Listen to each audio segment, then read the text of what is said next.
Okay. Hi, my name is Glenn Sumi. I am am I muted? Can, do I know? Can everybody hear me? Mitch? Okay.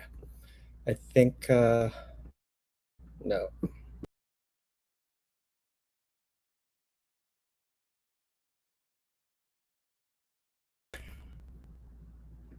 Hi, my name is Glenn Sumi. I am the theater critic and arts editor at Now Magazine, and it is an honor as president of this year's Toronto Theatre Critics Awards to welcome you to the 10th and strangest ever ceremony. First off, some housekeeping. We are coming to you live on YouTube right now, thanks to the marvelous volunteer efforts of technical producer Mitch and Lilia Sultanova at AFC, formerly the Actors Fund of Canada. So thank you both so much. We are also thrilled that tonight's event is a fundraiser for the AFC, a lifeline for Canada's entertainment industry, which of course has been brutally affected by the COVID-19 crisis. All of tonight's critics have donated to the AFC, and I ask you to please do the same during the show or after. There should be a banner at the bottom of your screen to take you to the site. And if you're on social media, please tag any posts with the hashtag 2020 TTCA. So this year, the TTCA is celebrating the best of a shortened season. When the idea of even holding the awards came up, we critics unanimously agreed that it would be unfair to ignore all the brilliant work that had been done before the theaters closed in March. It's been Steve, I can hear you. It's been a difficult time for everyone, but especially those involved in theater, which involves a living, breathing connection between artist and audience. There's nothing else like it, and you can't capture that feeling in a live stream, broadcast, or staged reading. And I think we've all seen attempts at that over the past 100 days. But I think what this time has done is make us all reflect on what we do and how we do it. The statements and revelations and initiatives about equity, diversity, and unfairness in all aspects of the industry, including the one we critics are in, points to what could be the most exciting cultural change in our lifetime. And I can't wait to see what happens and what things will look like and feel like when live theater returns. I don't think it's a coincidence that so many of the shows we're honoring tonight resonate strongly with what's going on in the world in the past 3 months. Whether it's about how exploited workers struggle to get by, whether driving a taxi or sweeping up popcorn in a movie theater or doing a family's laundry, or about two Black men dehumanized and targeted by a corrupt police system, or about how art brings joy and escape to a small, isolated town. These shows hit hard today, but that's what art does. This year's jury consisted of 8 critics, including a new addition this year, the veteran arts journalist Paula Citron. So welcome aboard, Paula. 2 other critics, Kelly Nestruck and Christopher Hoyle, recused themselves from voting because of fatherhood and travel back when you could travel. One final word, and then we'll get to the awards. In the past couple of months, there have been changes to the outlets that some of us write for, and I'm sure that in the current global crisis, there will be more changes to come. So I just ask you to please keep reading what critics write, argue with it, subtweet it, provide alternatives to it. If there's a paywall, sign up for it. Because if you, theater makers, theater lovers, and fans, don't support it, I'm not sure who will. So thank you, and please enjoy the show.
Thank you, Lynn. It's really nice to see you. It's nice to see you all.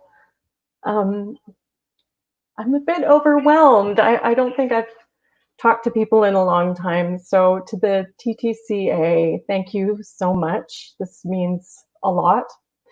I'm so glad that it's for the Actors Fund of Canada, and I will be donating right after this. I just wanted to do a shout out to the Tarragon Theatre today because they had to cancel their 2021 season. And just to say to those artists that I love you and I hope to see you in a rehearsal hall very soon. I was asked to do Marjorie Prime by Stuart Arnott, our beautiful director, and I am so grateful that I got to collaborate with him. And that we got to do it at the Coal Mine Theatre, which it was my first time. It is a remarkable space. Ted and Diana have created one of the safest, purest, loveliest places for an actor to explore and be courageous and fail. And their audiences are bar none. They're just fantastic. To Tammy V, our wonderful stage manager, thank you. And Marjorie Prime was a quartet. And to Gord, to Martha, and to Bo, I love you. I miss you. And if there was any shine on me, it was because of my scene partners. And to you, Bo Dixon, who took the brunt of my acting. You are one of the most honest, open, talented men I have worked with, and I am so grateful. Anyway, à la prochaine. I wish everyone the best. I am so sorry we are going through this. And yeah, I love you all. Thank you.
Hi, everyone. I hope you can hear me.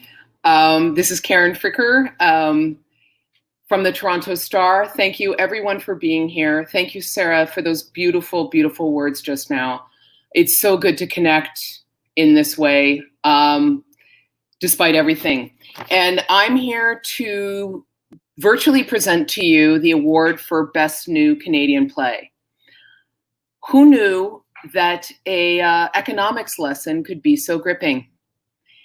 Anthony McMahon and Thomas McKechnie's play The Jungle had me at hello with its fast-paced love story between two young Torontonians, Jack and Veronica, whose meet cute involves him driving her between two of her low-wage jobs in his family taxi. But just as quickly, the playwrights turn expectations on their heads when the actors break character and offer mini lectures about commodity exchange, surplus value, and supply chains, literal lectures involving the actors Matthew Ginn and Shannon Curry writing on whiteboards that formed the back wall of Shannon Lee Doyle's Smart set. This great dramaturgical twist kept the play from sentimentality, but that didn't mean it wasn't heartbreaking. As the corrosive effects of late-stage capitalism played out in the complexity of Jack and Veronica's relationships with each other, with their families and employers, and with our criminally overpriced city. McMahon and McKechnie's superb writing was beautifully served by Guillermo Verdecchia's crisp and compassionate world premiere production last November at Tarragon Theatre. In our judging session for these awards, a number of us in the TTCAs spoke about how the show has really lingered with them. From Ginn and Curry's expertly delivered performances to the design by Doyle and Michelle Ramsey, to, for me most of all, the sophistication of the script, which brings acute socio-political points home through characterization, relationships, and yes, a bit of deftly handled didacticism. The 2020 Toronto Theatre Critics Award for Best New Canadian Play goes to Anthony McMahon and Thomas McKechnie for The Jungle.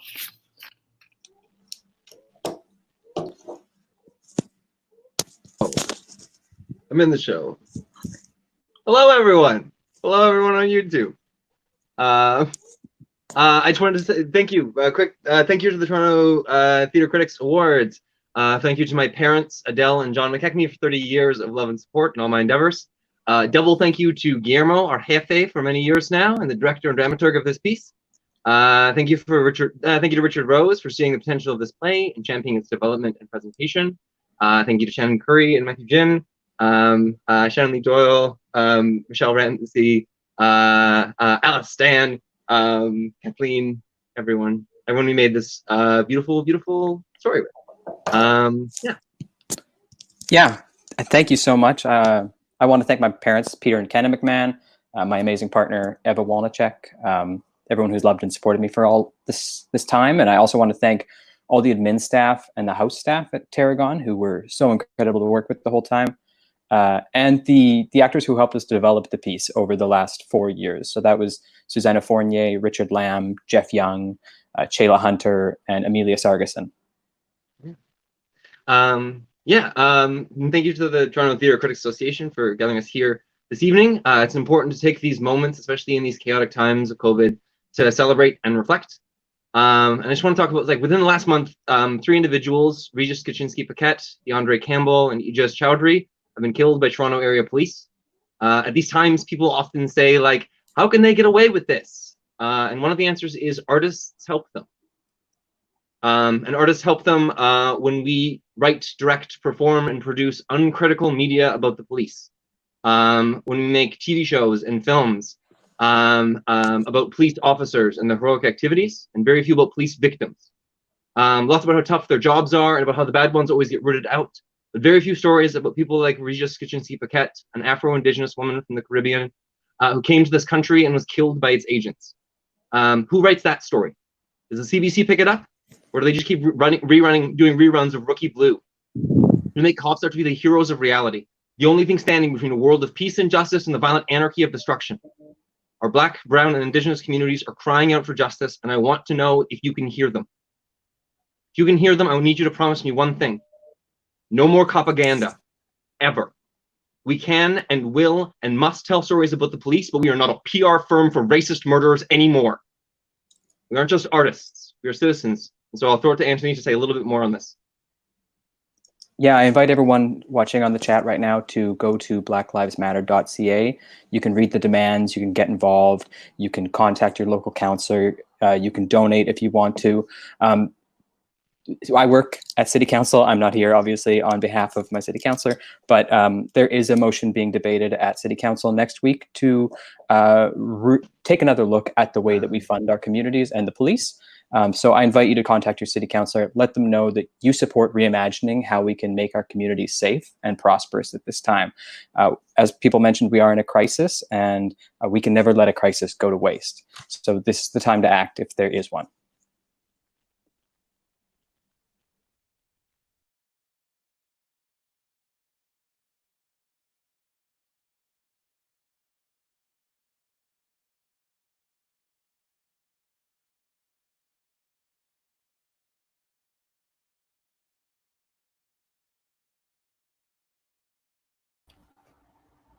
Hi, everyone. I'm Carly Maga. I write for the Toronto Star, and I'm here tonight to present the award for Best International Play to Annie Baker's The Flick.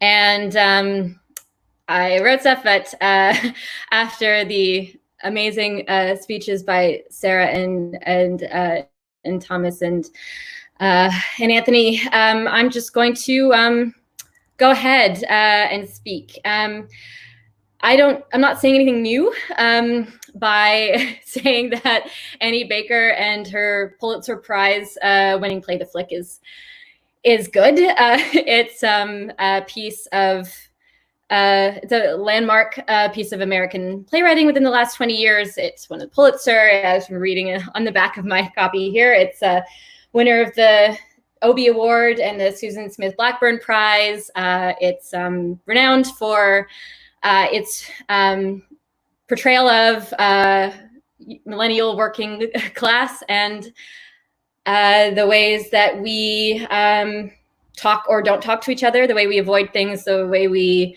express our anxieties and our hopes and our values about the world. And so none of that is new.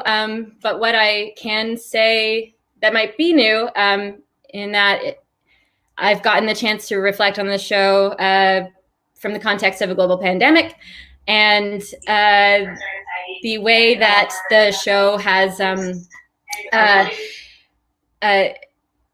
way it talks about community and the way that we naturally congregate as people, the way we share, the way we consume art.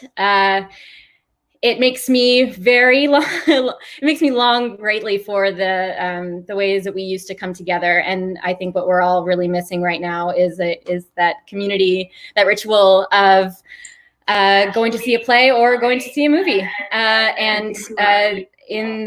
Until we can meet again, I will feel like I will be revisiting this play and its celebration of the way that we as people value and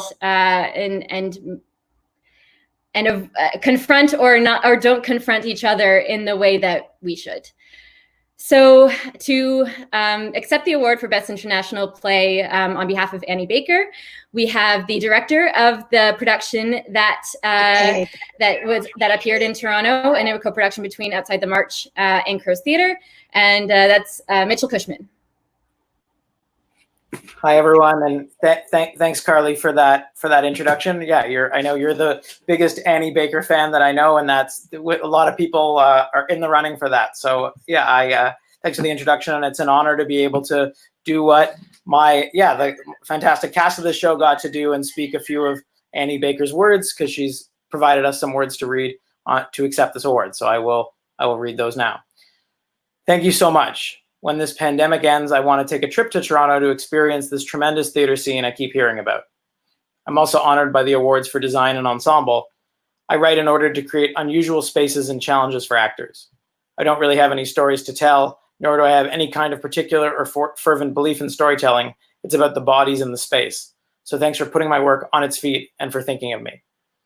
Seems like a pretty great call to action for us to be able to get back to performing theater when we can, so we can lure Annie Baker to our city. Thanks for giving me the opportunity to share those words.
Hello.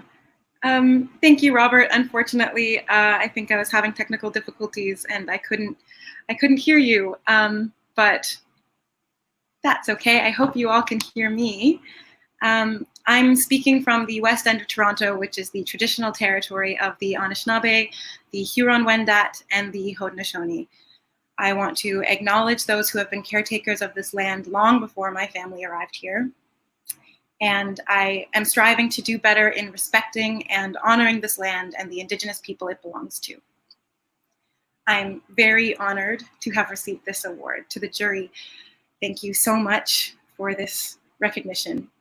Caroline or Change was one of the safest and most beautiful rooms I have ever participated in. And because of that, Emmy truly would not have existed without the incredible team. So endless thanks to every single person who helped make this happen, to my beautiful cast and crew.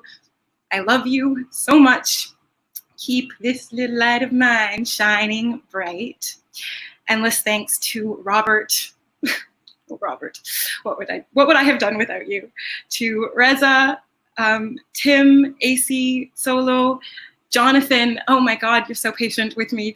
AJ, Kate, Carly, to all of the designers, Michael, Alex, Kim, Peter, to every single person at Musical Stage, Obsidian, and the Winter Garden. Special thanks to my little brothers, Micah and Moses, and our honorary brother, Evan, for being such awesome stage siblings, and to Julie for being so brave and warm in your musical theater debut. You are incredible. I'm so proud of you and happy to know you. Also, last time I received a TTCA, I forgot to thank my mom and dad. So thank you, mom and dad. I love you very much. Getting to play Emmy was so much more than just an acting challenge or an exciting opportunity. Playing Emmy was a chance for me to explore parts of myself that I never had, and I'd never explored that deeply. Reflecting on this show with everything that's happening in the world right now and here in Canada, it's been difficult. It's been hard to navigate, but I am hopeful and full of love and inspiration every time I think of the beautiful people who brought this vision to life, because they believe, as I believe, in the beautiful message of Caroline or Change, the message of strength, of bravery, and of courage in the face of change. So for everyone on Caroline, thank you. I love you. To the jury, thank you for this immense honor. It means so much.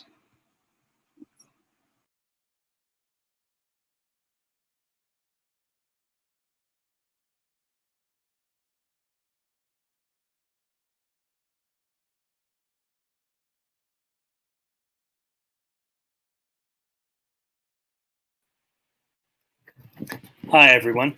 I'm Steve Fisher, and I wrote about theater in the 2019-2020 season for Now Magazine, Post City, and Intermission Magazine, among others. I'm presenting the first of two Best Ensembles in a Play Awards. There was no show in the past season that spoke so clearly on the urgent issues facing us in North America of police brutality and white supremacy as Obsidian Theatre's production of Antoinette Wadu's Passover, an adaptation of the struggle and limbo of waiting for Godot. Her script placed two young black men, Moses and Kitch, at the corner of Dr. Martin Luther King Jr. Drive and 64th Street, where they yearn to break free of cycles of oppression and fear. You're going to hear more about Passover later. Well, I'm here to talk about the cast. As Kitch, Mazen Elzadig, who was with us last year as a cast member of The Brothers' Size, imbued his character with empathy and optimism. As Moses, Caleb Alexander, returning to Toronto stages after several years of traveling the world, and one of the only working actors in Toronto right now who might remember sharing stage with me. He gave Moses passion and resilience in the face of adversity. That adversity came courtesy of Alex McCooey, who played both a sneering cop and a suspiciously courteous stranger. It clearly took this trio much invested commitment to plumb the depths of trauma and occasional flourish of lighthearted humor in this play. And I'm honored to give these three the first award for Ensemble in a Play. Hey, Wow. what's up, boys? Hey guys. Hey. Thank you guys so much What? for this award. I don't know where that came from. You guys hear that too? Yep. Okay. Can you hear me? I think that was a car alarm on my street. Caleb, what do you think? You want to go first or last as the man? I'll go last.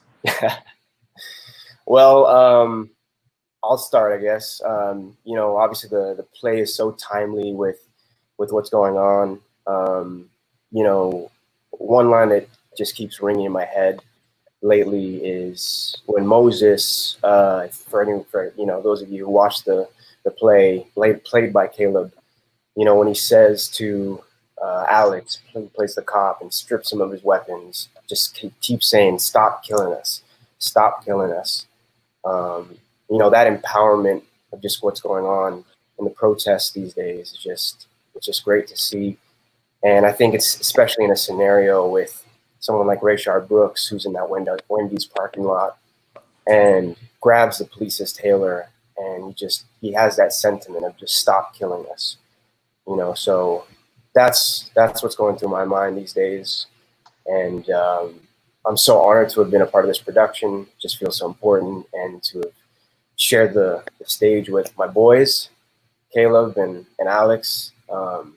Yeah, just a shout out to the crew of Passover, obviously headlined by Philip. It's just been an honor. I'll pick up.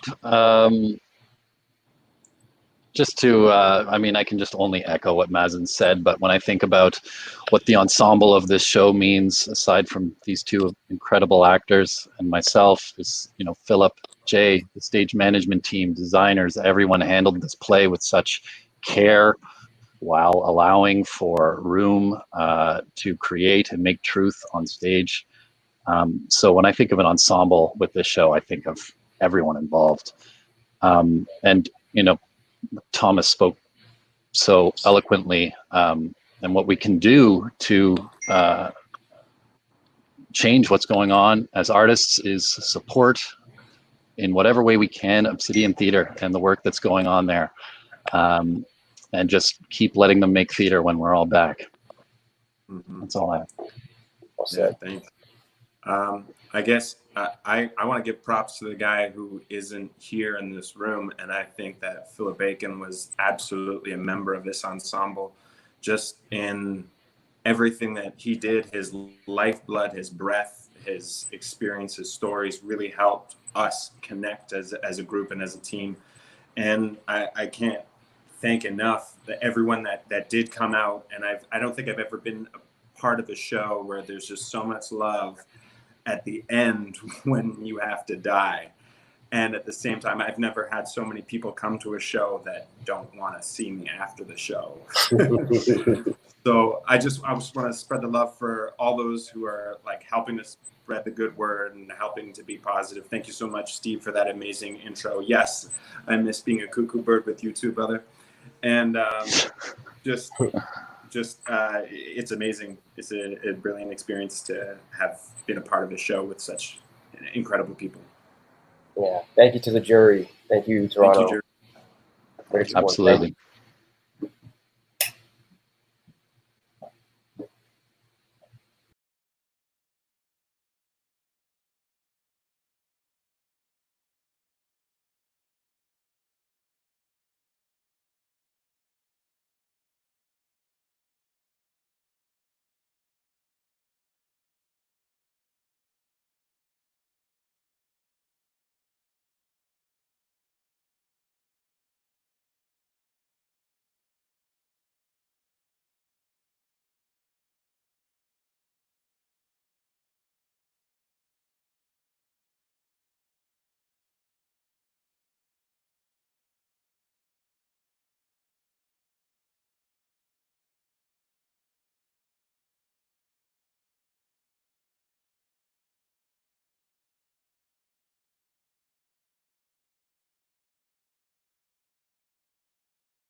Obie Award and the Susan Smith Blackburn. Hello, I'm Paula Citron, and I write for the online magazine Ludwig van and my own website, paulacitron.ca. I'm here to present the second of our awards for Best Performance by an Ensemble in a Play. The works of American playwright Annie Baker have been described as variously theater of the mundane and untheatrical, because nothing much really happens. The Flick, her 2014 Pulitzer Prize winner, which was co-produced by Against the Grain Theatre and Crow's Theatre, ran 3 hours, but kept us mesmerized because Baker managed to infuse into that epic running time utterly memorable characters who touched our heart. The setting is a run-down art house cinema in Worcester, Massachusetts called The Flick. The ushers run the box office and refreshment stand and also do the cleanup, and that's where we meet them. Sam, performed by Colin Doyle, is a self-confessed 35-year-old loser, and Avery, played by DeRay McFarlane, is a Black college student and film fanatic. Each time the movie is over, they bring on their brooms and dustpans to sweep up the popcorn and plastic cups that litter the theater. During the course of the play, we also meet projectionist Rose, performed by Amy Keating, and usher Skylar, played by Brendan McMurtry Howlett, who act as provocateurs towards Sam and Avery. It is through this series of clean-up vignettes that are naturalistic slices of life, replete with simple everyday speech, that the characters are revealed. What impressed the jury was how the ensemble of actors allowed us to see the complicated people who were living behind this seemingly simple facade of banal conversation. The characters are all troubled in some way, and as each cleanup happens, we find out a little more about them. What binds the characters together is their loneliness. All of them are adrift in a seemingly uncaring world. The Flick ensemble of actors allowed us to feel their pain, and we even saw them engage in meting out hurt and betrayal, but they also showed compassion, empathy, and understanding towards each other. They were realistic people in real situations, and we saw through these actors the human condition at its most brave and its most frail. And here to receive their award for Best Performance by an Ensemble in a Play are the actors from The Flick: Colin Doyle, DeRay McFarlane, Amy Keating, and Brendan McMurtry Howlett. Hey everyone. Hey DeRay, Colin, and Brendan. Hello. Paula, thank you so much. And on behalf of all of us, I would like to thank all of the Toronto theater critics for this award and recognition. It means everything to us, so thank you. It also means quite a bit to be recognized with the cast of Passover, which was, without a doubt, all 4 of ours favorite show from this past year. Hey, you guys? Yeah, they're there. Yeah, okay, thanks. So congratulations, Caleb, Mazen, and Alex. Rehearsing and unpacking the Flick was a very important experience for all of us, and a true gift, to be honest. The themes and complexities expressed in this play were relevant when we did it, which feels like a long, long time ago now. And I think they speak even more directly and urgently to what is happening in the world at this very moment. This is very much an ensemble play, so we are all going to speak today. We're going to start by thanking the people who helped us tell this story.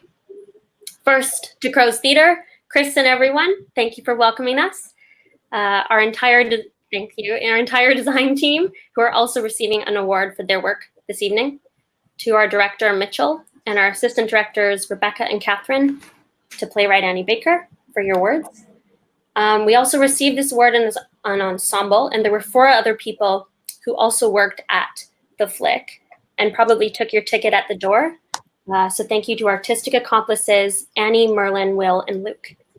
We would like to say the biggest thank you to our stage management team, Kate Sanderson and Noah Katz, who worked tirelessly and endlessly. Shout out to Noah and Brendan, who are on popcorn duty every night and every transition. And both Kate and Noah quite literally made it possible for all of us to go on stage together every night. So thank you to the 2 of you. We share this with you. Finally, we'd like to thank Catherine Rosenfeld and Griffin McInnes, who are truly the backbone of Outside the March, and without whom the company would not function. Personally, I'd like to thank my family and my partner Mitchell, my agent, and yeah, thank you, Mitchell. You're my partner in life and art.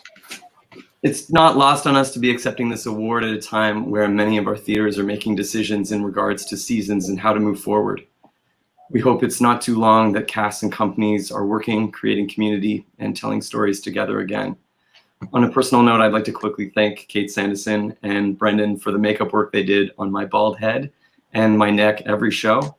My agents, my parents, of course, my dear friends for their support, my acting coach, Raylan Bodie, and my fiance, Catherine Cullen. I want to say thank you to my family and friends, my mom and dad. Thank you to Asar, who worked as a coach on the show. Thank you to Siobhan Richardson, who was our intimacy coach. And thank you to David Smuckler, one of my mentors. It would be remiss of us to not talk a bit about this play with the Black Lives Matter movement gaining more attention around the world. The flick deals with the silencing of a young Black man's voice, his co-workers' dismissal of the racism that he faced, and the self-preservation that they enacted when his job was on the line. Where he showed selflessness and not ratting them out, they demonstrated carelessness for him and the racism that he had to endure when he just wanted to work in a haven of films. While Black, Indigenous, and other people of color are courageously telling their stories of the racism they've had to withstand, I want to continue to encourage folks to stop dismissing stories of racism that friends or co-workers may bring up, and to lessen the burden of the BIPOC community by speaking up, because most of the time, it will cost you much less. Stop being silently not racist and actively be anti-racist. Thank you. So here's what you can do to be anti-racist right now. Find an organization that supports Black communities and donate tonight. Don't put it off. Don't do it tomorrow, do it tonight. Black Lives Matter Toronto is a great place to start. Also donate to a theater company that champions the voices of artists who are Black, Indigenous, and people of color. Again, do it tonight. Don't put it off. Also, as mentioned previously, write and email and call your local city councillor to ask them to support the incoming Defund the Police bill that will be redirecting funds into the community. You can visit this website for more information, Swan Anthony Swan. Let's see if we can get that up there. SwanAnthonySwan.com/BLM. And for more information on the Defund the Police campaign, check out defundthepolice.org.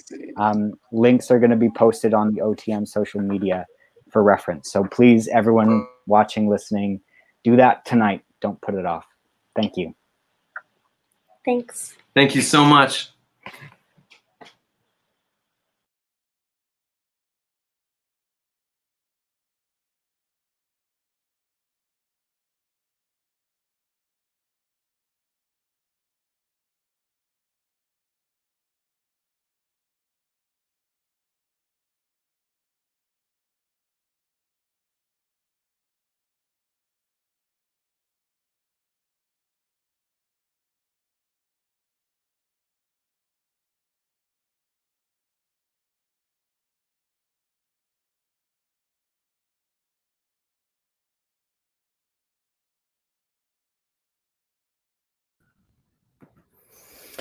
Hi, I have the honor of presenting a special citation for the most creative response to the COVID-19 pandemic.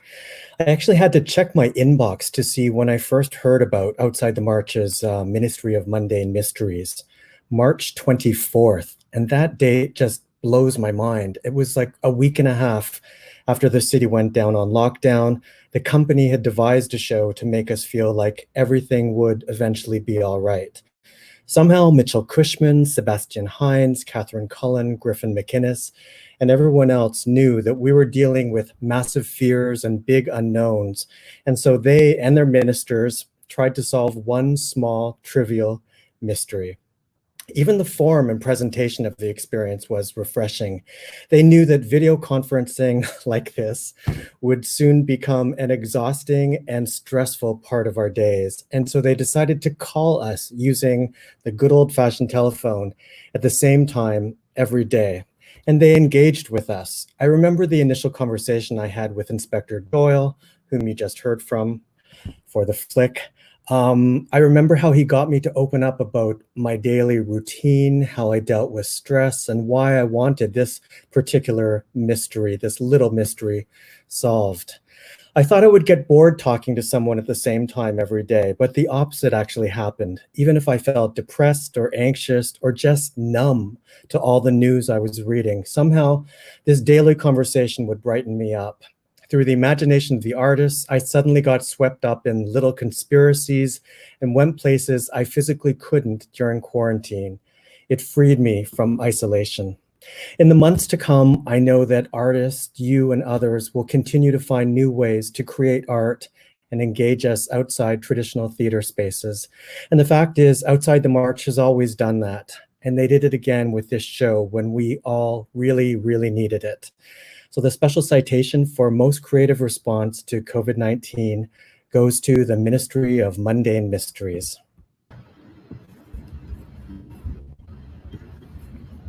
Hi, everyone. Thanks, Glenn. Those are really kind words.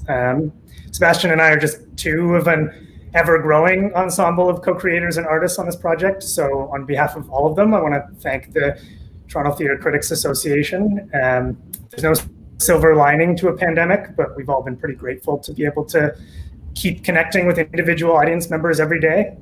Special thank you to SummerWorks for supporting free experiences through this month. Through the project, we've been lucky enough to talk to hundreds of people one-on-one all over the world. In fact, I just got off the phone trying to troubleshoot a call to Australia. And I'm going to pass it off to Seb to talk a little bit about what he's hearing every day from audience members. I have to apologize. I've lost my voice, but I thought it was important to still say something. Before I get to what Griffin was saying, just want to say this award is greatly appreciated, if only to be considered within a contingent of artists who sought to create and present work in this strange time. DLT, Convergence, NTS's Art Apart, Fresh Ink, and all the readings, experiments, and work that's been going on. We also recognize the artists who took this time as a moment to listen, rest, and consider the world and their roles as artists in it. I would personally like to dedicate this award to the frontline healthcare workers, the janitors, the nurses, doctors, and first responders, and all of those working to make us better and return our loved ones to us. Now, like Griffin said, we've been able to listen to hundreds of people in hundreds of households these past 4 months, and there's been an evolution to the considerations, the emotional turmoil, and the thoughts that these people have shared with us. I can say that it's been encouraging to hear these people across Canada, across the United States, across the world, engaging with the present moment. It's been encouraging to hear them wrestling with their discomfort. It's been encouraging to hear them taking action. From the almost 30 artists involved in this project, thank you for this award. And on behalf of the team, Black Lives Matter, Indigenous Lives Matter, Black trans lives matter. Thank you very much.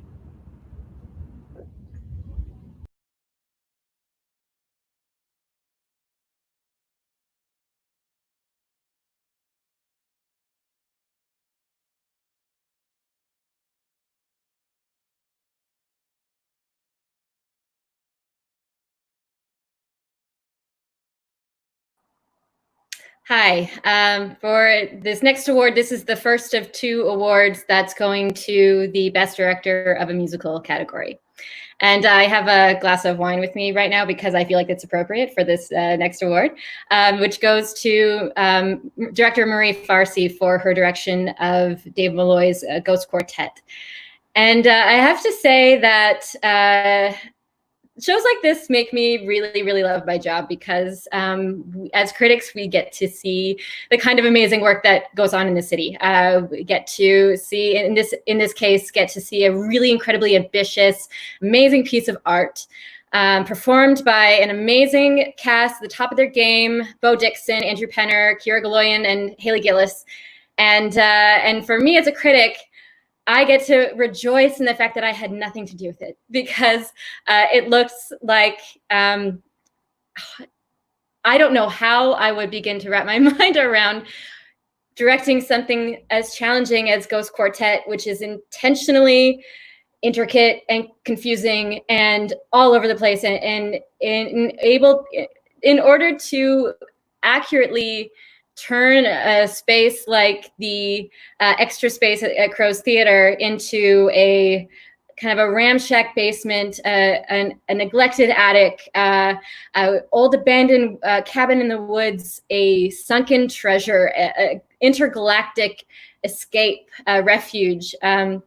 In order to create all of that at the same time, in order to present a production that asks you to believe in everything and nothing at the same time, it is an experience for an audience member that opens them up to the possibility of magic. And that is exactly what Marie Farsi did with this show. And it really is such an impressive piece of work that I'd like to live in. I wish I could go back to that place, that atmosphere. And that's not only because I haven't been to a good party in a while, or maybe it was the fact that there was whiskey on sale at the show. You know, that always helps too. So congratulations, Marie Farsi, on your award for Best Director of a Musical for Ghost Quartet.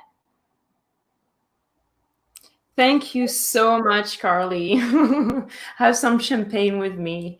Good evening, everyone. Thank you so much to the TTCA jury for giving me my first Toronto award for my first musical. This show is beautifully strange. And as I was thinking about it in these very important times we're living through, one thing Ghost Quartet required of myself, the artistic team, and the audience was to let go of old and familiar explanations of ourselves, the theater, and the world. So let's practice more of that to open ourselves up to new perceptions of life. This big little show wouldn't have happened without a lot of people. So here are my thank yous. Donc, je vais faire quelques remerciements en français. Un gros merci à ma famille. Merci papa. Merci maman et Anna. I would like to thank my super talented cast. Haley, Kira, Bo, Andrew, I love you so much. Andrew, who was our incredible musical director as well. My designer, Patrick, who made the magic happen with the assistance of Isabel. Thank you so much. My stage managers, Jordana and Barry. The whole team at Crow's Theater, Sherry, Margaret, Christina, and Michael, thank you. The whole team at Eclipse Theater, thank you, Evan, thank you, Chilina. And of course, a huge thank you to Chris for trusting me with this beautiful show. And thank you to my love, Tyrone Savage, who's watching live from the living room. And congrats to all the winners. Have a beautiful night, everyone.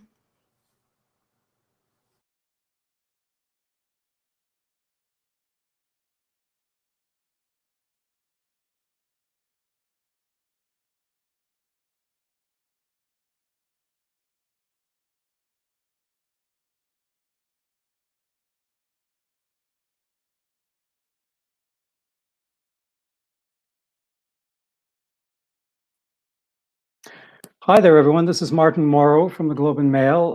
Marie, Carly, I think we're all on the same wavelength because I've got some whiskey here, which I think is entirely appropriate for our next winner, the next award for Best Direction of a Musical. I remember sitting spellbound in the Duke of York's theater in 1999 as I watched the Royal Court production of The Weir by a young Irish playwright named Conor McPherson.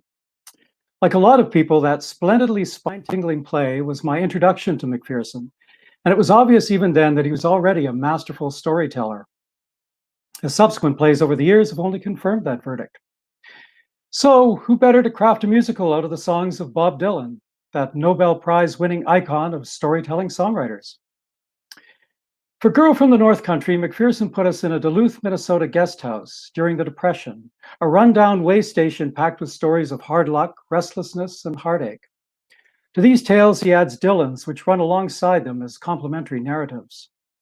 In McPherson's artful staging, his actor-musicians slip gracefully between these two worlds, the playwright's and Dylan's, taking up instruments, standing before vintage microphones, in order to express their inner longing, torment, or joy.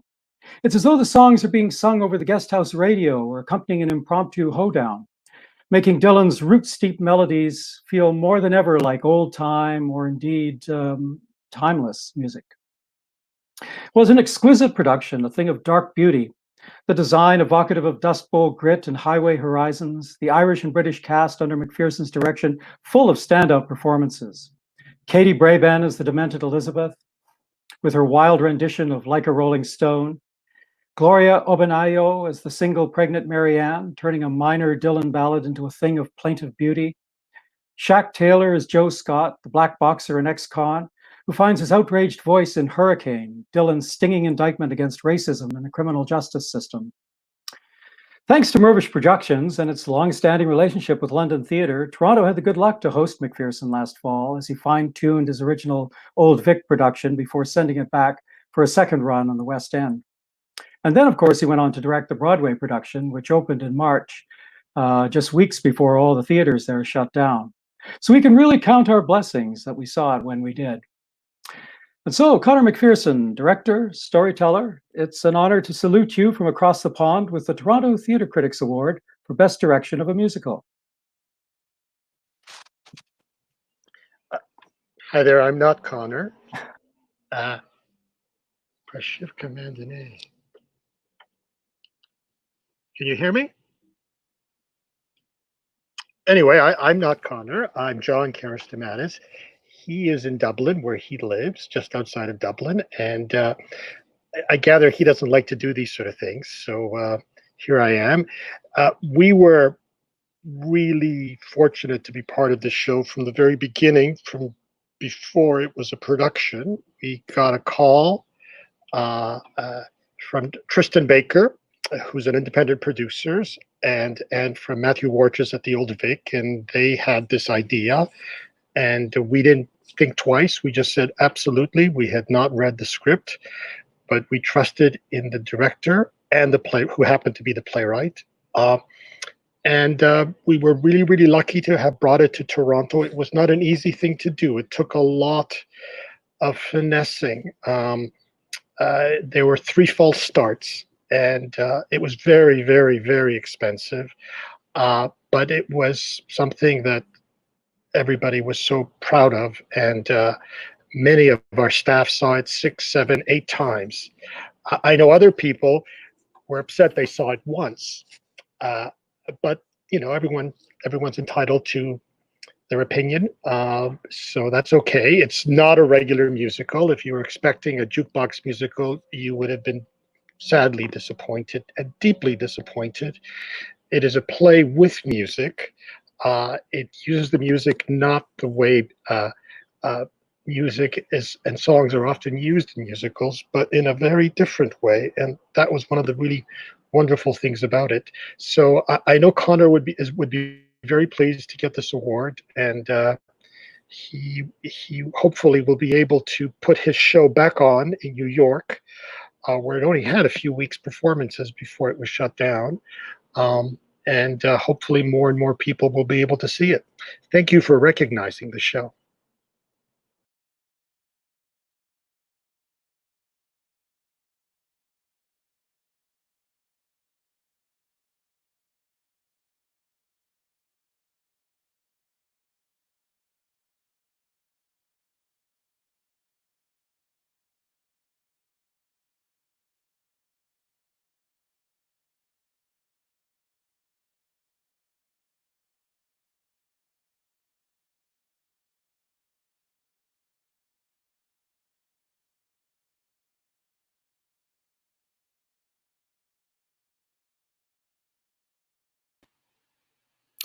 Hi, everyone. Steve Fisher again. I'm stepping in here for Lynn Slotkin, who's having some audio issues, but she sent me the text of what her presentation is going to say, so I'm just going to read it off. Imagine me as Lynn. I'm pleased to present the award for Best Performance by an Ensemble in a Musical to Ghost Quartet. Individually, the multi-talented ensemble is Bo Dixon, Haley Gillis, Kira Gulen, and Andrew Penner. Each artist brought his or her musical interpretation to Dave Malloy's moody song cycle. These artists were in turn impish, coy, playful, sophisticated, mournful, and always mesmerizing. But it was their seamless melding of talents into this one cohesive ensemble that created the ghost-like and the beautifully strange world, thanks Marie Farsi, of the piece. This ensemble took us deep into the secrets of the work and was always compelling. I'm delighted to present the best performance by an ensemble in a musical to Ghost Quartet.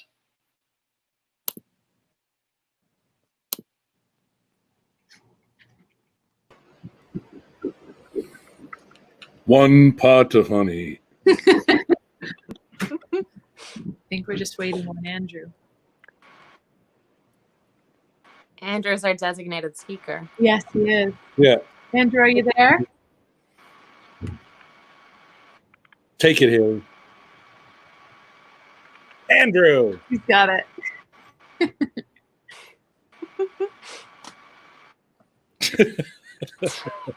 Hi, guys. Andrew, wake up. Oh, no.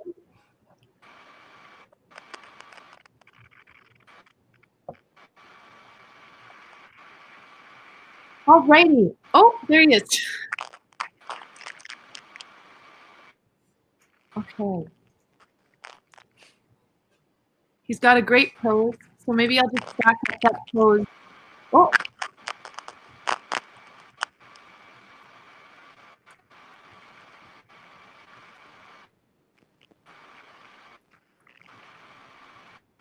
Bo, is Haley's sound just weird for you?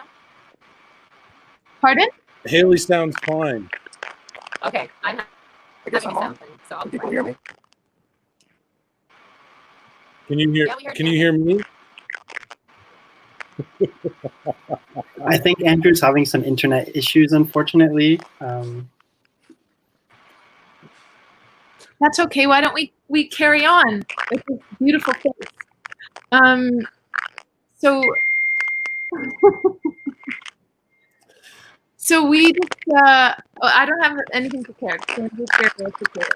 So I just like to say thank you so much to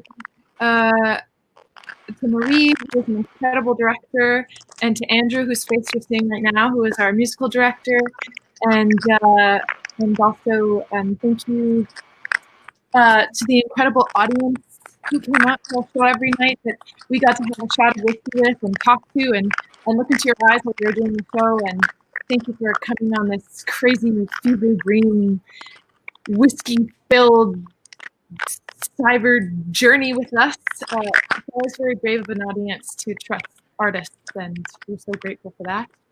And Eclipse Theater and Crow's Theater, thank you so much, Patrick Lavender. And for the four of us, our parents, and our lovers, and our friends. And I think that's all I have to say for now. And thank you so much for this award and for having us on this show. It's such a strange, strange time. And to just see all of your faces right now on this screen is filling my heart so much. I miss you all, and I miss this community. And we're very resilient, and that's been such a light. Anything else to add, Kira and Bo? I just wanted. I feel so blessed to be part of the project. It was an incredible experience, Marie. Like, I love how you were fierce with your choices, and Andrew, I learned so much from you.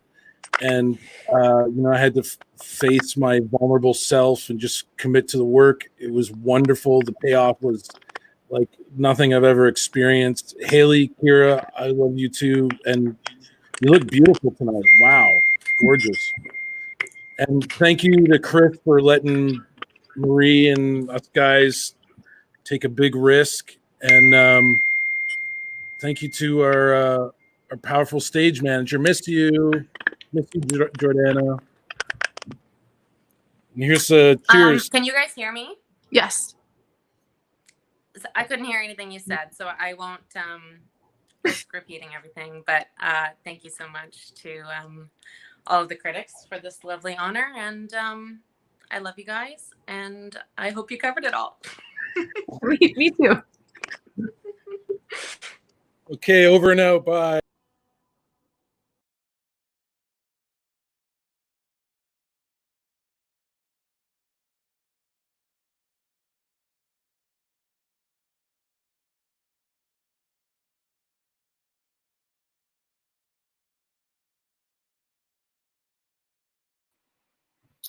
Hi again, everyone. Karen Fricker here. This experience is amazing and is putting years on my life.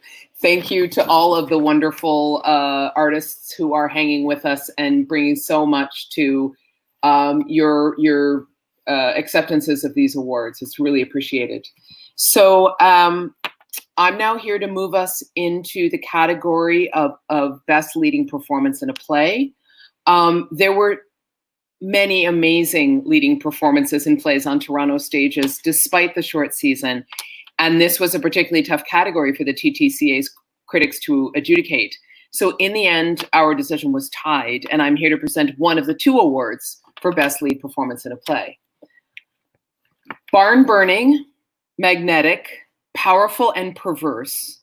These are some of the words that I and fellow TTCA critics used to describe Darren A. Herbert's performance in Jesus Hopped the A Train at Soulpepper Theatre. Herbert is an enviously multi-talented performer, known for his work in musical theater, including recently title roles in The Music Man in Stratford and Onegin at the Arts Club and Canadian Stage, as well as in plays, including The Brothers' Sighs, also at Soulpepper, which picked up a number of TTCAs last year. What a match of actor and character in Jesus Hopped the A Train's Lucius Jenkins, an African-American man accused of murder who found religion while incarcerated at Rikers Island. As written by Stephen Adly Gurgias, Lucius is a figure of spectacular ambiguity, and under Wayne Mangeish's focused direction, Herbert brought all of those ambiguities to life. I found myself simultaneously compelled, repelled, and yet seduced again by Lucius's fire and brimstone preaching, his increasingly complex relationship with his fellow inmate Angel, played by Xavier Lopez, and his confrontations with the prison guard Valdez, played by Tony Napo. Lucius is a role full of pyrotechnics and could be overplayed. And I agree with Kelly Nestrick's assessment in the Globe and Mail that Darren A. Herbert was completely in control of what he was doing in this great part. It's a performance I think I will always remember. So the co-winner of this year's Best Lead Performance in a Play Award is Darren A. Herbert. Over to you, Darren. Thank you. Thank you very much. Yolanda Bonnell is my hero. And everybody, please give Philip Aiken his flowers. Philip Aiken, Philip Aiken, Philip Aiken. Flowers, my man. Thank you, thank you, thank you. This play, I'm giving thanks. Timely, powerful.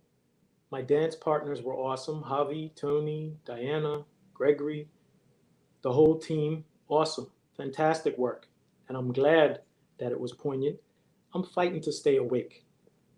I don't want to go back to sleep. I don't want things to go back to the way they were. Things have changed a lot. Things needed and need to change a lot in theater, in the world around us, in this city. I need to wake up, and I need y'all to wake up too. Somebody flew a plane today over a soccer game in England with a banner behind it that said White Lives Matter in response. So in a way, I'm happy. I'm happy because we're awake. We are awake, and the people who oppose what we're trying to do, which is to have a better world, I think, and I hope, at least that's what I'm working on, we're all awake, and everybody is making themselves heard. I think we need to continue that. I think we're behind in this particular field, and we have a lot of work to do. Some of it painful. Theater companies, artists in general, we can't go back to sleep. So I'm enjoying the award. I'm happy for it. I'm grateful for the recognition. I will keep doing this kind of work because This is what fuels me. This is what I love. Winnie Mangasha is a genius. Mumbi Tinyebwa Otu is a genius. Tanisha Tate is a genius who we should all be listening to right now. Again, thank you. Gratitude. Let's stay awake, folks.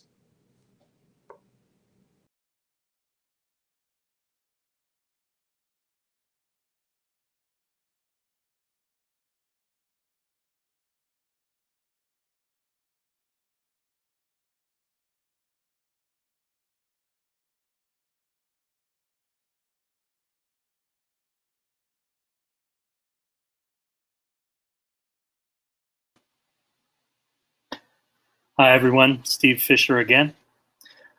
I have some history with our next recipient.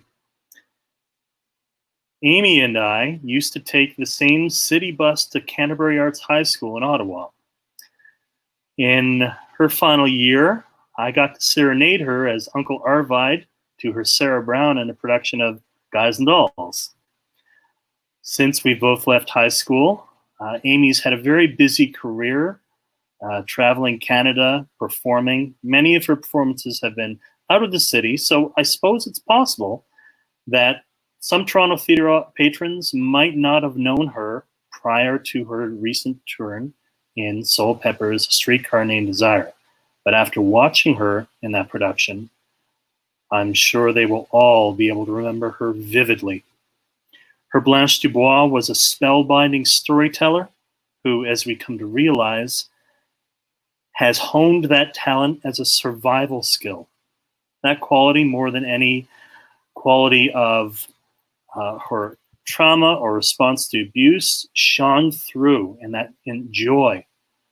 And it was, in many ways, the most optimistic and resilient I've seen, having seen multiple productions of this play. Surrounded by a terrific supporting cast and a terrific direction by Winnie Mangasha, Amy was transcendent. And the show was certainly one of the best of the year, and it's my very great pleasure to give her our second lead performance in a play. Congratulations, Amy Rutherford. Hi. Thank you so much, Steve. Wow, yeah, many, many years later from that bus ride to Canterbury. Thank you so much, everyone. It's so nice to see everyone's faces, and also so bizarre. As my partner Jonathan was just saying, it's like an award ceremony from outer space. I want to thank the TTCA jury, and I want to thank Darren Herbert. I'm so honored to be sharing this award with you. I think we started in this business at around the same time, and I've been so inspired by your artistry over these years. I feel like you give a piece of yourself every time you perform, and I'm so grateful for that. I want to thank the entire Toronto theatre community. It's my family. It's a family that is truly generous, and it's a passionate community. I want to thank my castmates, Gregory Prest, for kissing me every show, even when my face was covered in tears of snot. Mac Fife for taking any offer, even the occasional slap in the face. My ferocious, beautiful, forever stage sister, Leah Doze, Akosia, Sate, Oliver, Lindsay, Sebastian, Caleb, thank you for making this story and my journey in it possible. I want to thank our assistant director, Tanya Rintoul, our dreamy stage mom, Arwen McDonnell, legend, our ASMs, Emily and Kim, who had ridiculously challenging tracks backstage, all of the designers, Kim, Lorenzo, Deb, Mike, and Rachel for dressing me in my glorious pantsuit. Thank you, Diane, for drawing with me, Jacqueline for giving me hair, Emma for putting that hair in my hair, Simon Fawn for showing me how to fight, Kelly McKeven, thank you for stretching me out between fights and calming me with your dulcet tones. Thank you, Kish, for sticking with me for all these years.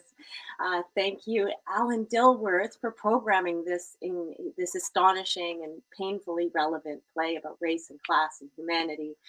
Thank you to everyone at Soul Pepper who are working to rebuild and reimagine Wayne Mengesha, everyone's crush. You gave me this opportunity. Thank you for your leadership, your vision, for always seeking the truth, for making it feel like Tennessee Williams was in the room with us, for leading always with love. I wish that I had half the grace that you have. And if I can't have that, then I will take half your wardrobe. Thank you to my family and my extended families and friends, my parents, Bob and Ava, who have always shared in my triumphs, however small. Thank you to my 84-year-old friend and Scrabble mentor, Elvira, who would read every character in the play so that I could learn my lines.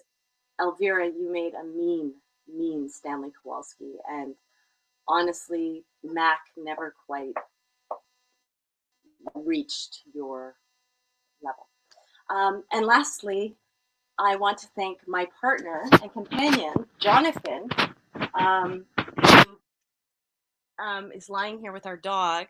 Oh wait, can we see you? Where am I going? Oh, there he is. Doesn't seem all that interested in my speech, but I would like to thank you, Jonathan, for beaming as brightly or more brightly than I do when I receive any kind of good news.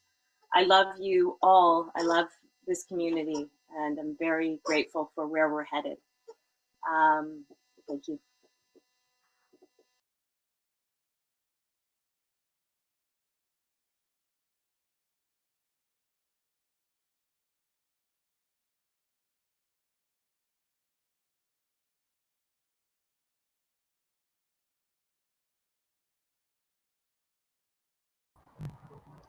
Hi. Okay, so for the award for Best Design, I promise will be the last time I talk about the flick. I think.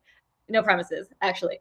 Best Design for the flick goes to the team of Nick Blay, Anaïda Debonet, Richard Farron, and Nick Bottomley, as well as the assistants Evgenia and Hans for their transformation of Crow's Theater into the flick, into a crumbling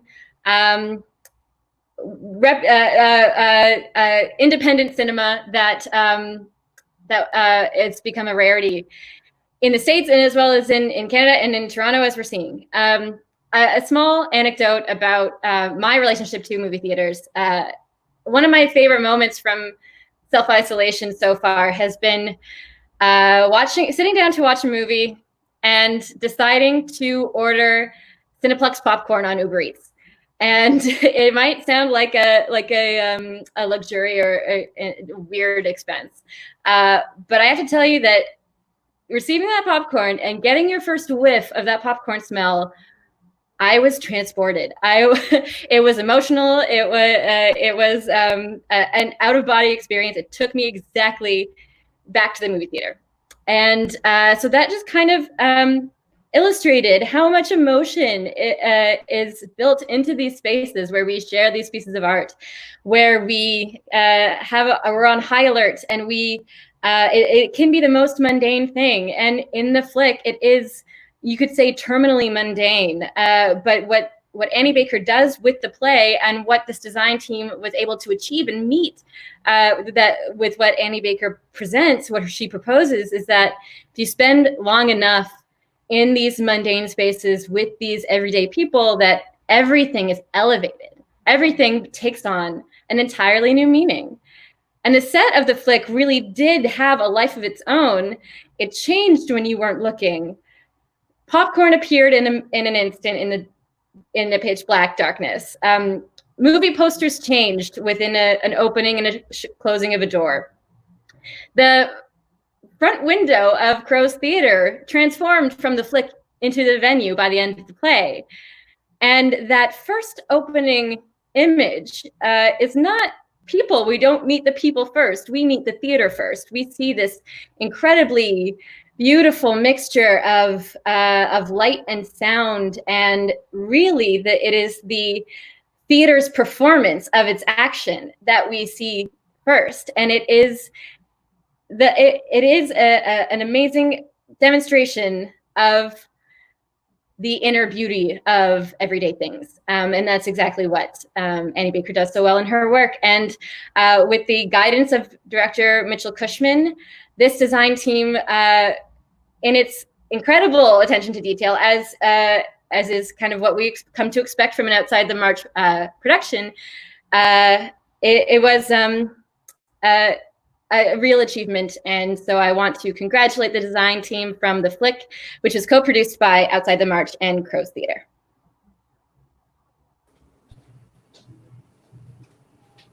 Great, Carly, thank you so much. And thank you everybody for this award. It was a huge show, so there's lots of people to thank. We divvied up the list. I'm gonna go first. Firstly, thanks to the whole design team. Nick Bottomley couldn't be with us today, but he was the projection designer and the fourth integral member of this team. Thank you so much, man. We feel blessed to have such supportive teams on our shows, and to be working with companies that see the value of design and the value of these stories. So thank you. I'd like to thank Outside the March, Kat, Griffin, Kath and Rebecca, the assistant directors. Of course, a heartfelt thanks to our friend and leader, Mitch. I want to thank Crow's Theater, Chris, Sherry, Margaret, Alan, Courtney, Mike, so many people. Thank you to everybody at Crow's. Also want to thank other artists and technicians that we worked with, just some of them: Lauren, Mika, Wes, Carlos, Jesse, Teo, Echo, everybody at Steel and Oak. I know this isn't everybody. Thank you so much. It would not have been possible. Richard's going to thank more people. Hi. Yes, we also want to thank our various assistants, Hans, Edith, Evgenia, and Jack. And we want to thank our amazing cast, who you've all just met a little earlier: Amy, DeRay, Colin, and Brendan. And our very courageous stage management team, Kate and Noah. You really went through quite the wartime experience, it seems like. And the artistic accomplices who were the ushers and transformers of the lobby: Luke, Will, Annie, and Merlin. And thanks to all of you. And now I'll hand it off to Anahita.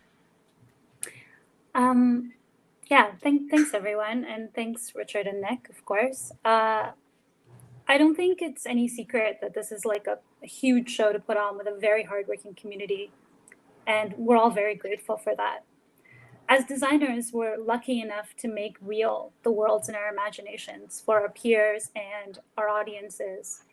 And now, as we think about the future beyond this current moment, it's crucial to start to consider what worlds we're bringing forward, what worlds we are privileging, and what worlds we're going to be able to commit to creating on the stage and off the stage. Thank you so much to the jury for giving us this wonderful award and for allowing us to speak. And yeah, thanks everyone. Thank you so much. Thank you.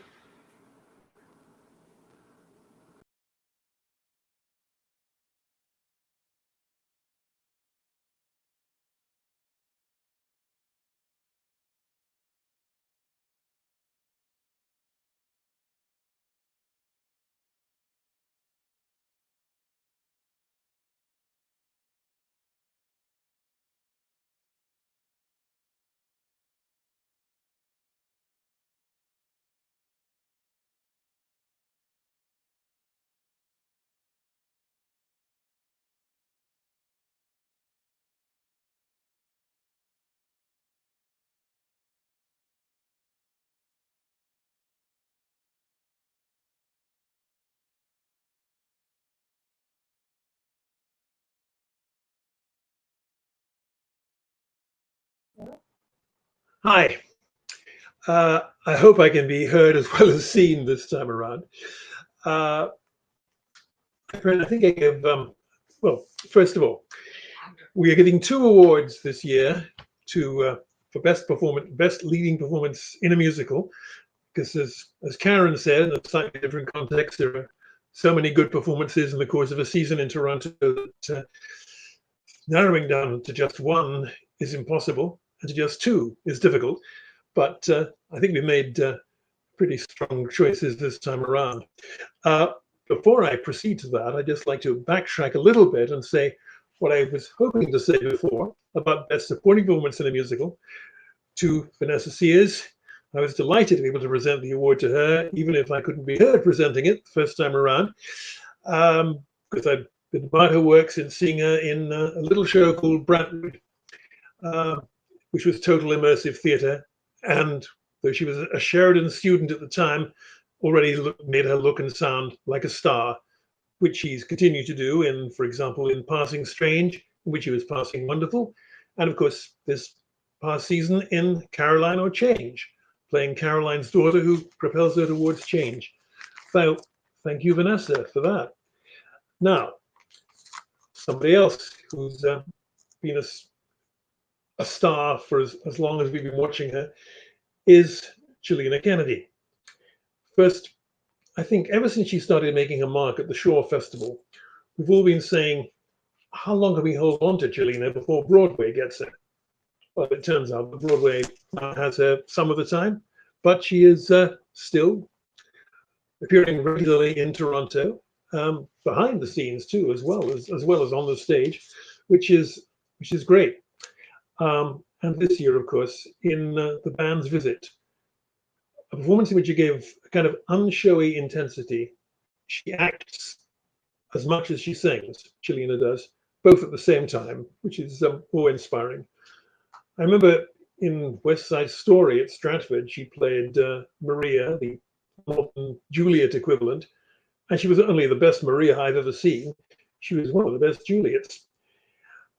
She was incredibly funny, as she would have been, and a funny thing happened on the way to the Forum. So her gifts seem endless.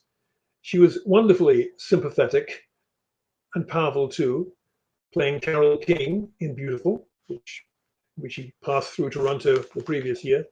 And now here she was again in The Band's Visit, playing an atypical part, because it's a only retiring sort of woman who is not the kind of woman who you expect to be the lead in a musical.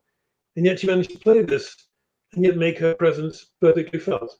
So, Chelina, we're very glad to have you back. And thank you for everything you have done, are doing, and I'm sure will continue to do. Thank you so much. Thank you for those words, Robert. That was very kind. I want to say a huge thank you to the critics. I would like to say thank you. I'm deeply, deeply honored to be included amongst this incredibly talented group of people tonight. I would like to say thank you to the Mirvishes, to Oren Wolf, to our fearless director, David Cromer, to my wonderful scene partner, Sasson Gabay, who originated the role in the film. We had a wonderful cast. They were from all around the world. There were people from the US, from Canada, from France, and from all over the Middle East, including Egypt and Israel. And so it was a beautiful, beautiful family on the road, and I was thrilled to bring it to Toronto and share it with audiences here. I also just want to say that I'm thrilled to be back home in Canada. So I just want to say a quick thing about The Band's Visit. The Band's Visit, for those of you who haven't seen it, is about it's about two different cultures coming together in a very unexpected way. So a group of Egyptian police orchestra members, band members, wind up in a small town in Israel called Bet Tikva. And there is no bus until morning, and so the locals have to take them in for the night. And my character is Dina, and I, along with a couple other people, let the band members stay in our restaurant, apartments, whatever. And so the rest is what is a 90-minute beautiful show without intermission. Now, this could be a musical about differences. This could be about politics. It could be a show about our cultural and ideological differences, especially between these two very different groups of people and their often violent history.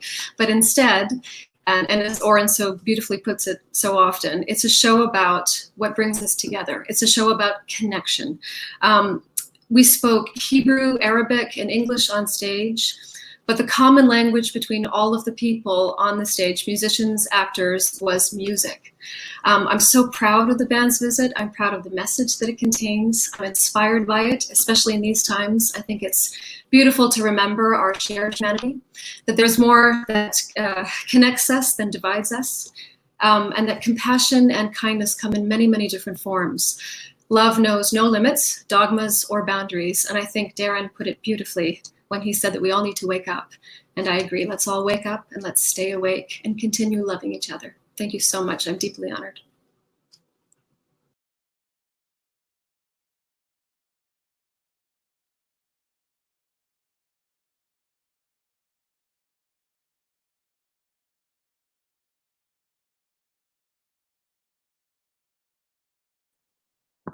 Hello again, everyone.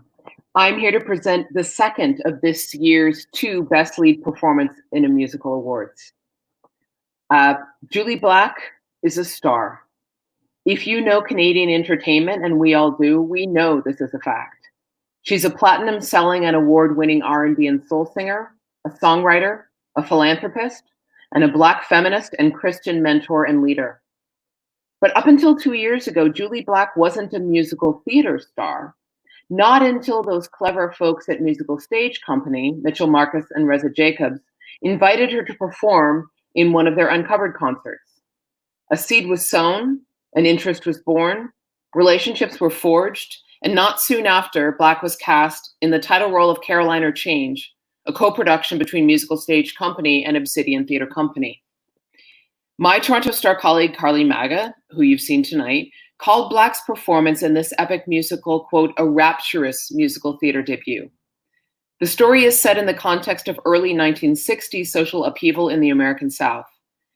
There was so much power in Julie Black's compressed, contained acting as a maid working for a white Jewish family, by necessity absorbing injustices, holding back, and at the same time showing amused and quiet affection for the family's young son, Noah, and pain-complex love for her own children, including her daughter, Emmy, played by Vanessa Sears, another TTCA winner tonight.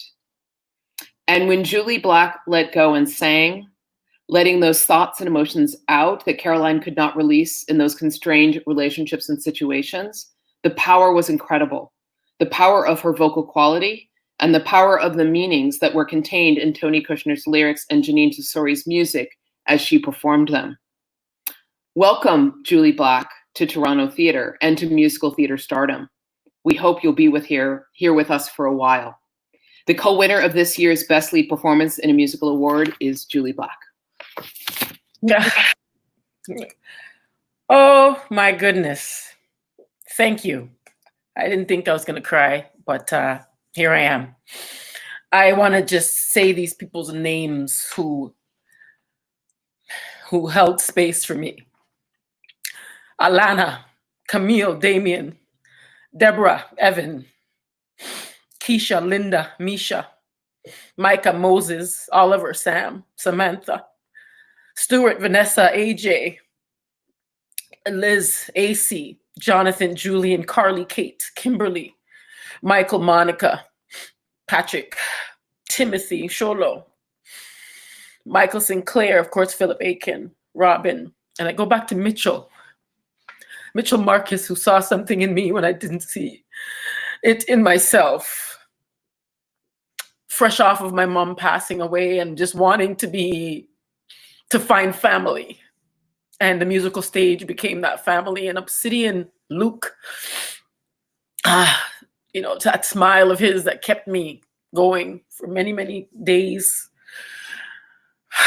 I am absolutely honored to receive this award, Toronto Theatre Critics Award, the bosses of theater, to know that my mom was a domestic, and that's how she was able to help us to actualize our dreams. I'm nothing without Agatha Gordon. I say her name loud and proud. Agatha Gordon, who worked for $1.65 an hour here in Toronto. Lloyd Gordon, my father, and all my ancestors, my siblings. I'm the baby of 9.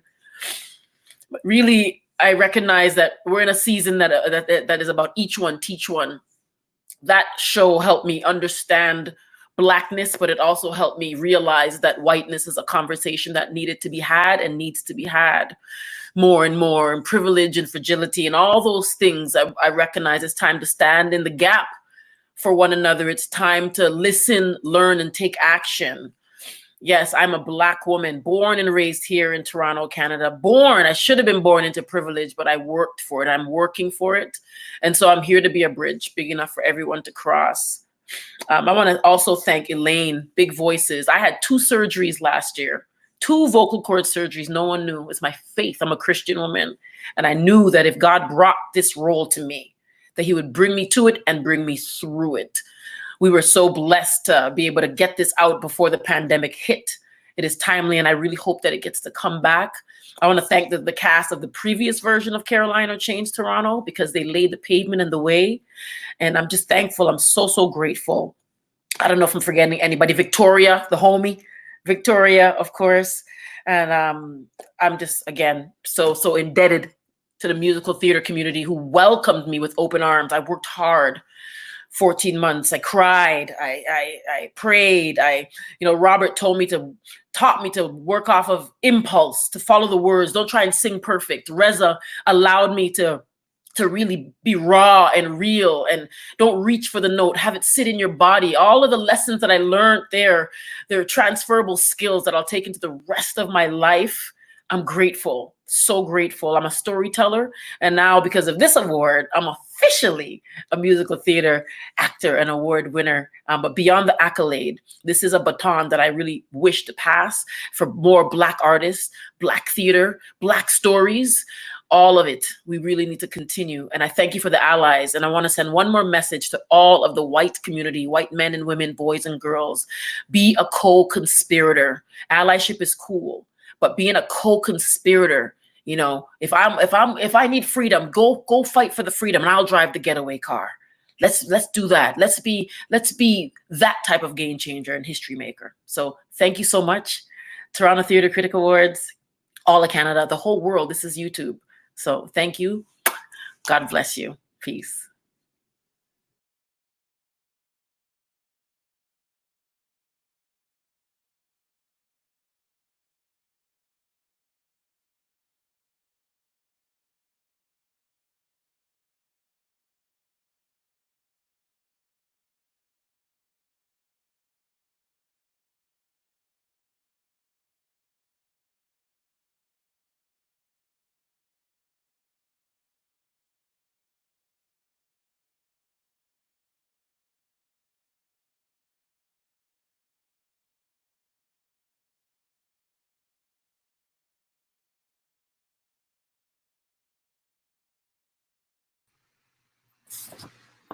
I'm Paula Citron, and I'm back again to present the award for the best production of a musical. When the much-honored 2007 Israeli film, The Band's Visit, was transplanted into a Broadway musical, there was a lot of pressure to measure up to the original, but the creators needn't have worried. The musical version cleaned up at the 2018 Tony Awards and everywhere else, taking home wins for 10 of its 11 nominations. Toronto got to see what all the fuss was about when the Mirvish organization brought the touring production to town. And now, tonight, the show is adding a TTCA award to its diadem. The story is simple. Set in 1996, the 8-member Alexandria Ceremonial Police Orchestra, which specializes in classical Arabic music, arrive in Israel from Egypt to help inaugurate a new Arab cultural center in the vibrant town of Petah Tikva.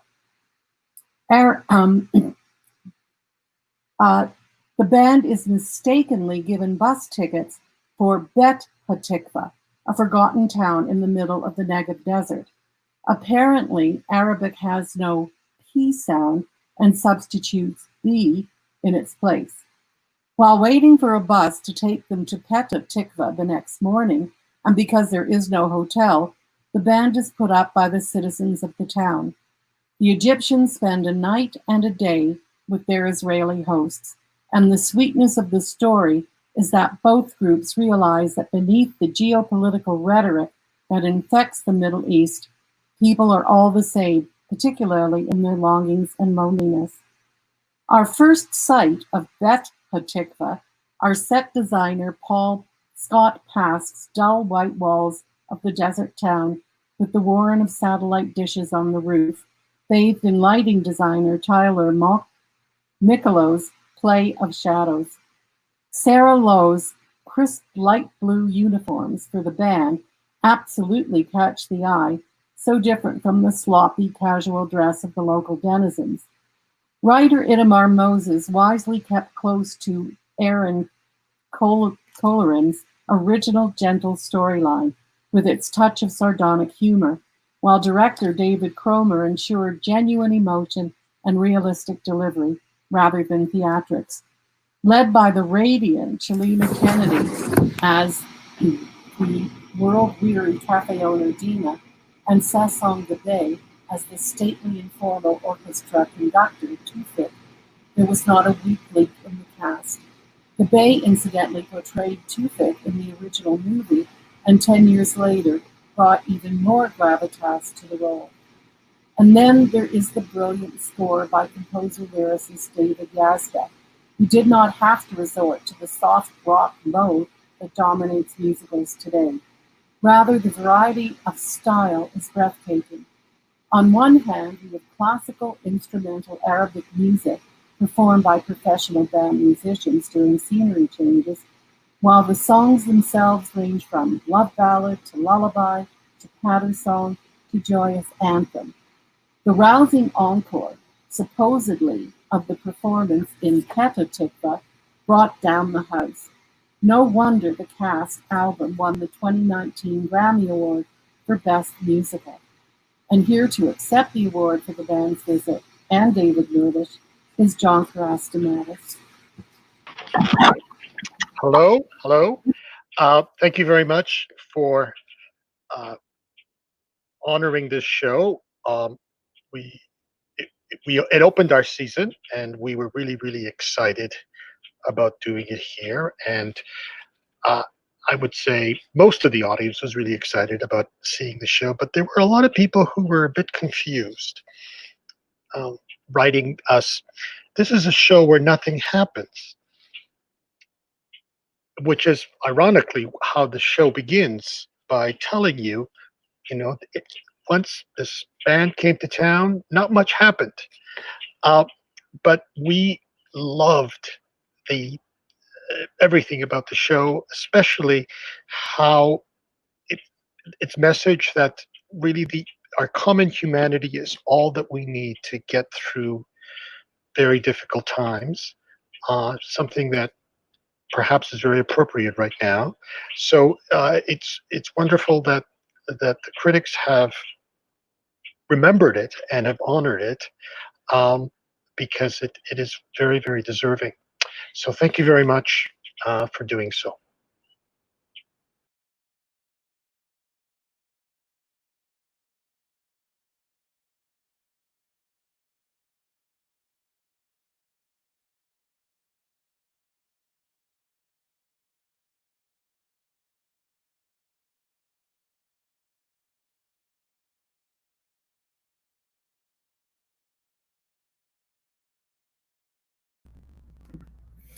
Hi again. We've already honored the flick with many awards, and I am very proud now to be presenting it with the award for Best Production of a Play. Now, Best Production means that everything in a show works, from the script to the acting to the design to the direction. And in the flick's case, you got a sense of what you were going to see even before you stepped into the venue, as Carly was mentioning, with the movie marquee outside of Streetcar Crow's Nest. And what is interesting about looking at the flick from the vantage point of summer 2020 is just how relevant it is from its examination of the underemployed worker. From the sorry. What's interesting about looking at the flick from the vantage point of summer 2020 is just how relevant it is from its examination of underemployed workers to the subtle racism that exploits and scapegoats a young Black man. It is also utterly, utterly theatrical.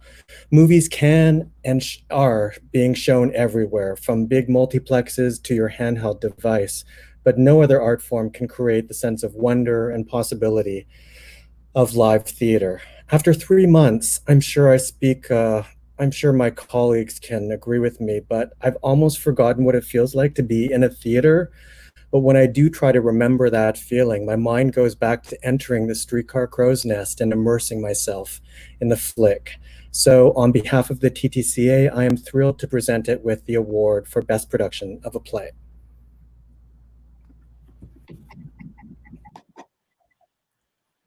Thank you, Glenn. I'd like to start by paying my respects to all elders, past, present, and future, as the traditional caretakers on the land of which we live and work. And I'd like to acknowledge the Anishinaabe Nation, the Haudenosaunee Confederacy, and the Mississaugas of the Credit First Nation. Chris, the staff, and the Board of Crows want to congratulate and thank the Flick team and our co-producers outside the March for such a memorable season opener. We wish to thank the Toronto Theatre Critics Association for recognizing the accomplishments of all the artists, creators, and producers who made up the 1920 season, and for your hard work and dedication in sharing your personal connection with each of these works. The Flick was an immersive experience that gave audiences a front row seat to listening, learning, thinking, and feeling about all the little things that make our lives interconnected. Over time, we watched Sam, Rose, and Avery build intimacy and friendships we found hard to forget. The Flick opened our hearts, our souls, and reminded us of our vulnerabilities. While watching the Flick play out over an extended period of time in the theater, we were seeing the images of our lives play out frame by frame. We thank you for recognizing and celebrating the Flick. Thank you, Sherry, for those words. On behalf of my colleagues, Catherine Devlin Rosenfeld, Griffin McInnes, and everyone at Outside the March, I want to thank the Toronto Theatre Critics, our partners at Crows, and the dozens of artists who made this project so special to work on, some of whom you've had the chance to hear a little bit from tonight. I will never forget the opportunity of being able to see the Flick in its original New York production. Half the audience was enthralled, half the audience fled at intermission. A few walked out loudly during the action. We experienced a little bit of that as well, but I was hooked. It was such a privilege to get to share Annie Baker's masterful writing with this team and with the city.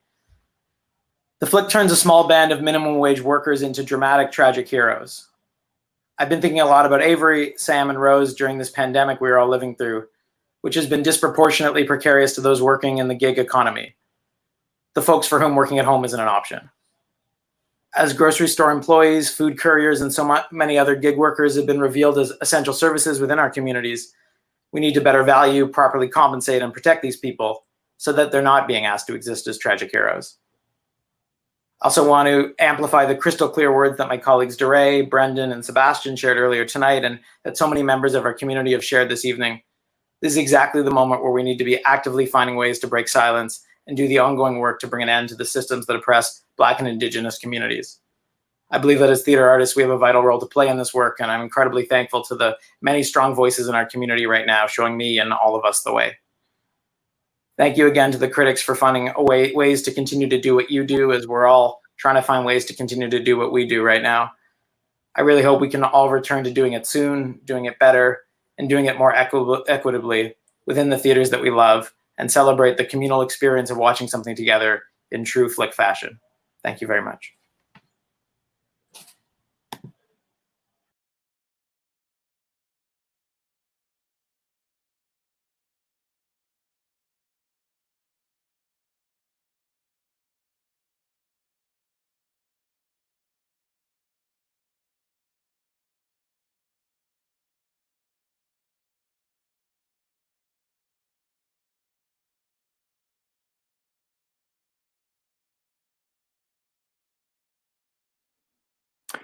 Hello again. This is Martin Morrow, and yeah, we've coming to the close of our TTCA ceremony.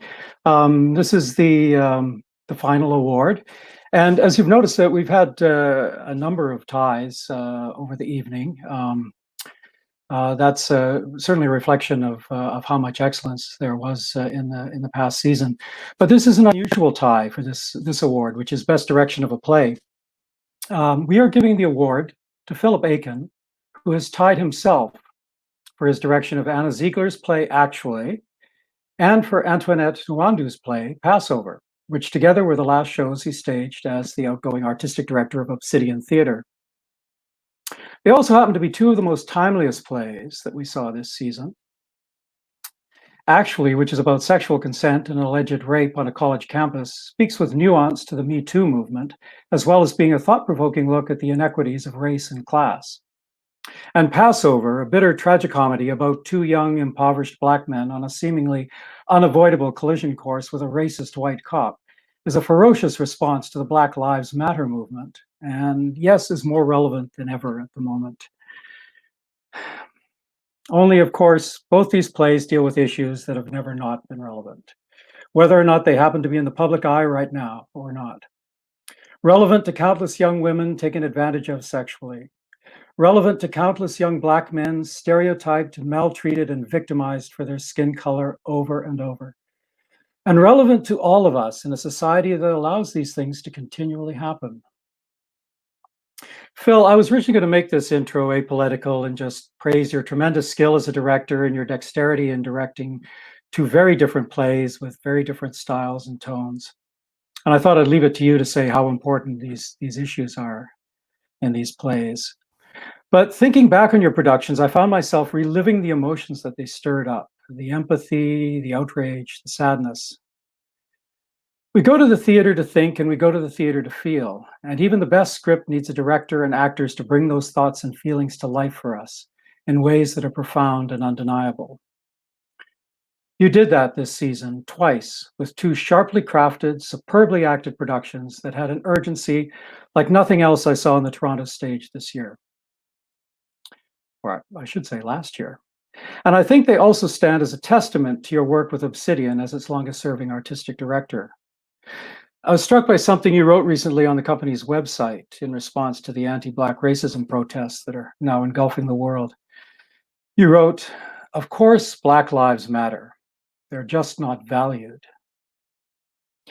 As these plays remind us, you and Obsidian have spent the past 14 years pushing against that sickening fact, using the art of theater to illuminate the value and the beauty and the dignity of what it means to be Black.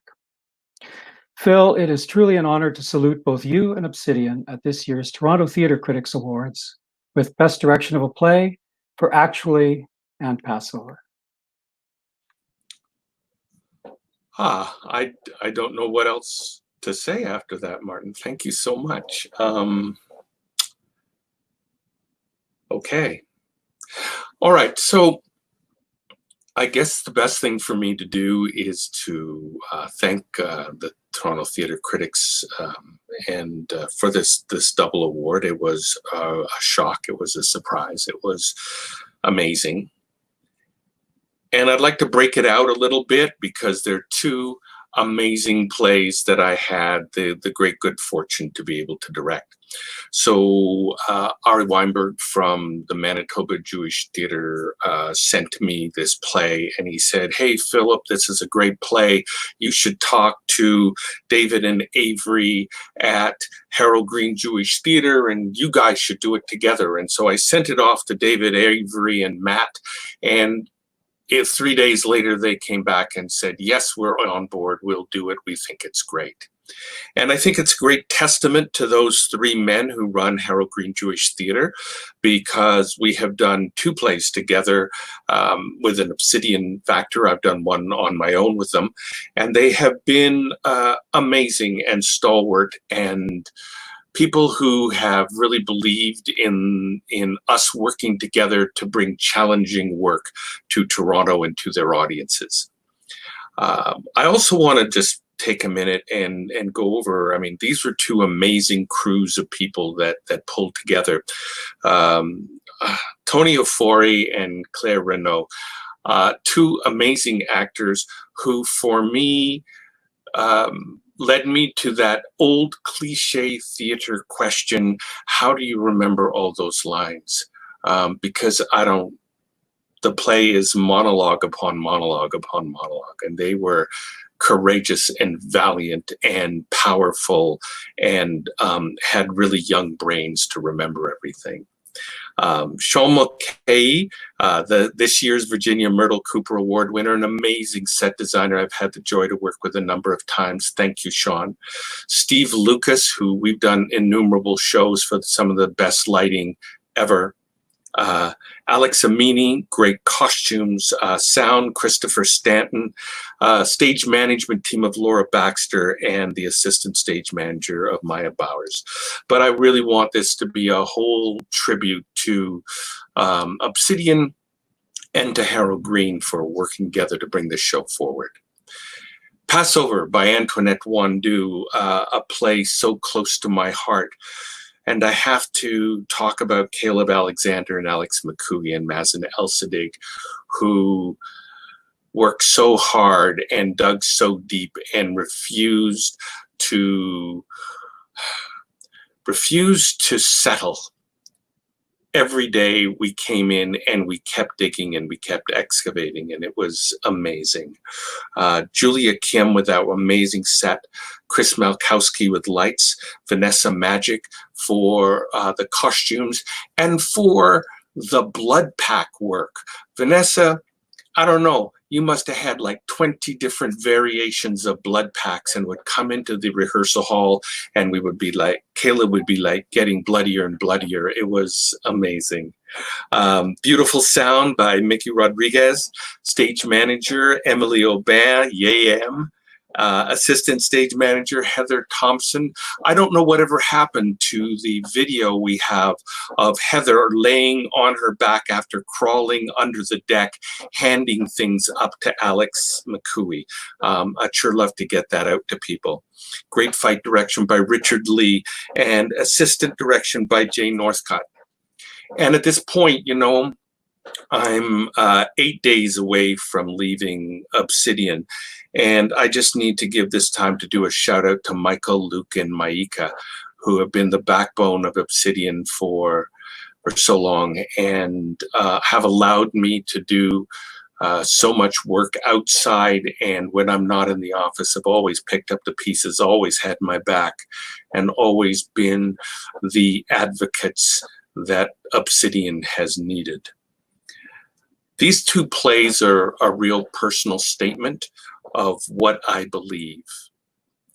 They stand dead center in where I stand in my view of the world and the way things are.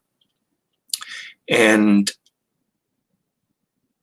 so I'm left with all of these great conversations that we've had tonight about where we are and Black Lives Matter, et cetera, et cetera. But I keep going back to Alex McCooey's last word as Mr. at the end of he details all the things that have happened, and then he goes and he takes a sigh and he says, anyways.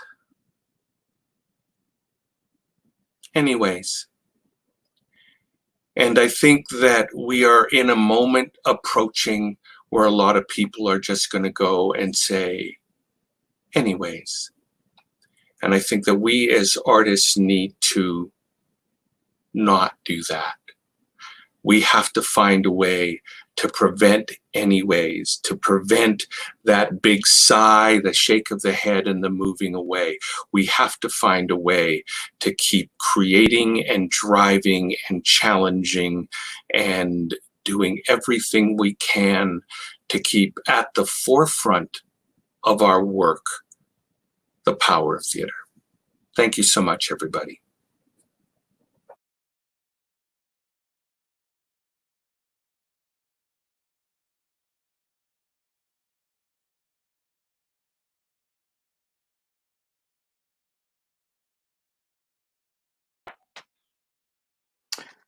Thank you, Philip, for those inspiring words. So powerful note on which to end this ceremony.